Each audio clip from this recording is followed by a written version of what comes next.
Today's lesson, we're going to talk about functions and inverse functions. You should already have some background knowledge on what a function is by the time you get to this, though. The objective for the day is to be able to substitute values into functions and change functions into their inverse. Again, most math is better shown than written on a piece of paper or written down on a slideshow. So this will make more sense once we actually get into it.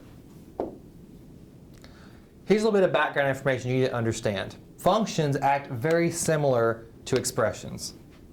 What that means is, if I gave you an expression that was this, and I told you we're going to substitute in x is equal to 3. You should already know that you're just going to take this 3 and put it in for that x, which becomes 2 times 3, because remember, number variable together means multiply. So 2 times 3 is 6. So that was a simple problem. But if I gave you this one right here,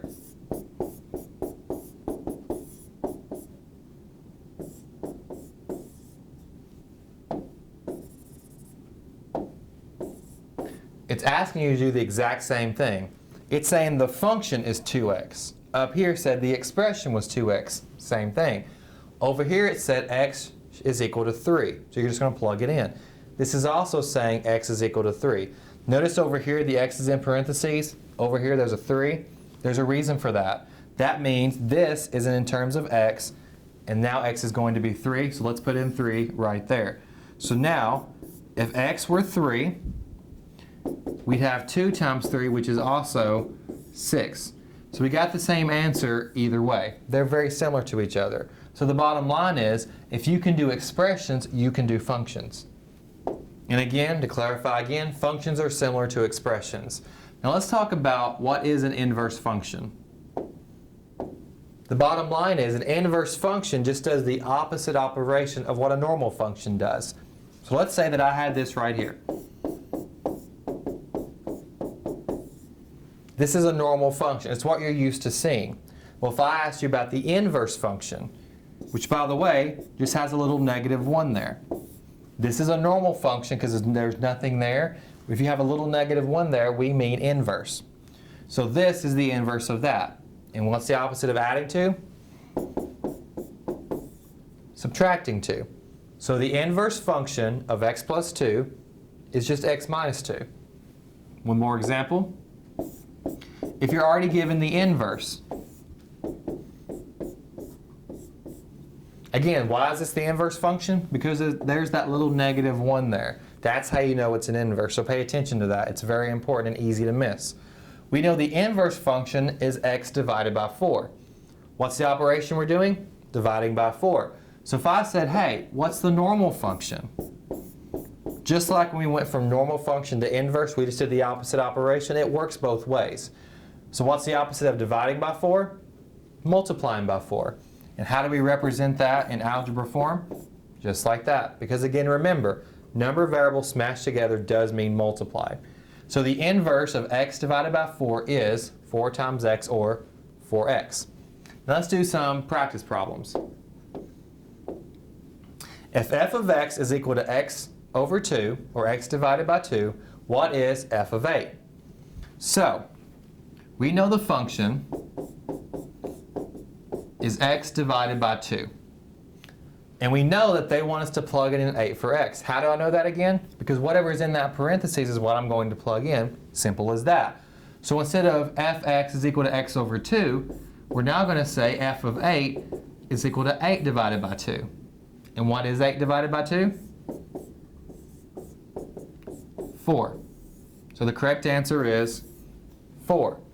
So where did these wrong answers come from? Now, the function is asking us to divide by 2. These other answers are assuming you're going to do the wrong operation. So instead of doing 8 divided by 2, which you were supposed to do, if you had done 8 times 2, you would have gotten 16. That was incorrect. If you had done 8 plus 2, you would have got 10. Incorrect. If you had done 8 minus 2, you would have got 6, which is also incorrect. So you just have to pay attention to what the function is asking you to do. So let's look at another example high-set problem you could see on your test. If f of x is equal to 3x, what is f inverse of 12? Now the first thing I notice, and you should too, is that this is a normal function.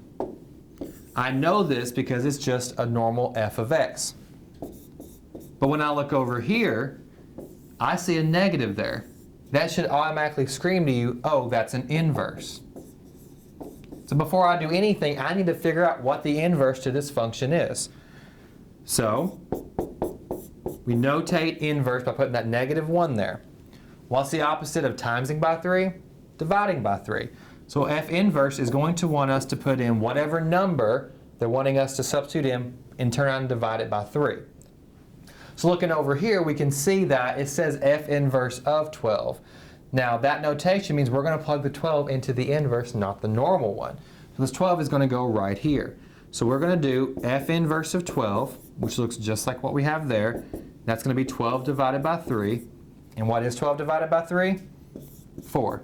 So f inverse of 12 is 4. Now, these two are just assuming that you're going to take away 3 and add 3, which hopefully that wouldn't even be a possibility for you. Because even if you did the inverse of multiplication, that's division. It has nothing to do with addition and subtraction. This one right here, however, they're going to assume that you don't understand how to do an inverse. So you need to pay special close attention to what's going on up here. This was a normal function, but they wanted you to substitute into an inverse function, which means you had to find the inverse first. So make sure you do that. Don't just take this and plug it into that without thinking. If you had done that, 12 times 3 would have been 36, and you would have got it incorrect. Let's look at another practice problem. One last one. If f inverse of x is equal to the 5th root of x, what is f of 3? Again, right off the bat, I am saying that this is an inverse, this is normal. Now, since they give us the inverse function, but they want us to substitute into the normal, we have to figure out what the normal one is even going to be. So, if we take f inverse, which is the 5th root of x, we need to figure out what the opposite of a 5th root is. Well, the opposite of roots are powers. So if I want to figure out what the normal function is from an inverse, I have to do the opposite operation. So what's the opposite of a 5th root? A 5th power. So now I figured out the normal function. So you need to pay attention to when you're doing this problem that there is some type of similarity between the function you're looking at and what they give you to substitute in. What I mean by that is, if there's not a -1 there, your function shouldn't have a -1. If there is a -1 here, your function that you're substituting into should also have that -1, which means inverse. So I know this 3 is going to be plugged into this function right here. So f of 3 is equal to 3 to the 5th power. Now if you type that in on the calculator, it would be 3xy 5. And what is 3xy5? 243. Now, this one is a popular answer. This one right here. Because a lot of students will not understand that 3 to the 5th power means 3 times 3 times 3 times 3 times 3. You use the 3 5 times and you multiply them all together. A lot of students want to say just 3 times 5, which would have been 15, but that's not how these powers work. This is what you use, this is how many times you use it with multiplication. So that makes that incorrect. And these two are just random answers that make absolutely no sense and are there just to throw you off. So you should automatically know that those two are incorrect. So in conclusion, you first need to understand the difference between a function and an inverse function and their notations. So the notation of a normal function looks like this. The notation of an inverse function looks like this. There is just one slight difference, and that is that -1.